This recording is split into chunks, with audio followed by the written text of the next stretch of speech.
All right, so family, this story comes from Utah. It's about a fire police chief named Bob Hill who worked for the Moroni City Police Department and was a chief there. And he was let go because he engaged in two separate incidents of excessive force involving women.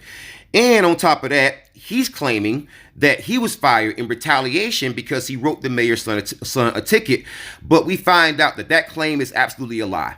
That he absolutely engaged in excessive force, and that these women complained, and that these are tax-paying citizens, and that they wanted him gone. So let's get into this story about how a police officer can spin a narrative to demonstrate as to why they can engage in excessive force, and the reason why they should be allowed to do whatever they want to citizens, even though those citizens pay them. And so Mayor Paul Bailey said he made the decision to terminate the chief after receiving the two complaints of excessive force.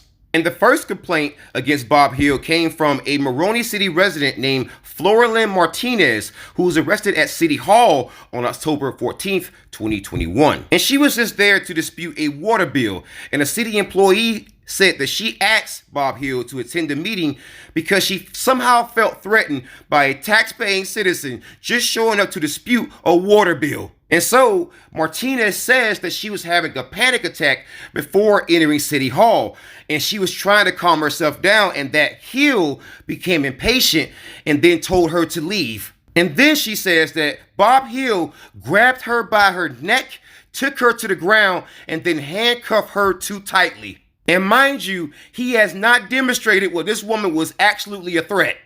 And so Martinez was charged with disorderly conduct and interfering with an arresting officer, and she has pleaded not guilty. And the city says there was no body camera video or surveillance video of the incident due to a power surge from earlier that month, damaging the technology. And Martinez says that Bob Hill laughed at her and said, "Good luck with that. It's your word against mine." And then you have Jeannie Strobel, who says that she was driving on a suspended license with a cracked windshield, but that Bob Hill engaged in excessive force once again, back in February of this year. And just like Martinez, Strobel describes Hill as aggressive. And she says this man took her out of her truck, grabbed her by her neck, and threw her on the ground. And she even says she backs the blue. She's even a fan of cops, and yet this man has turned her against him.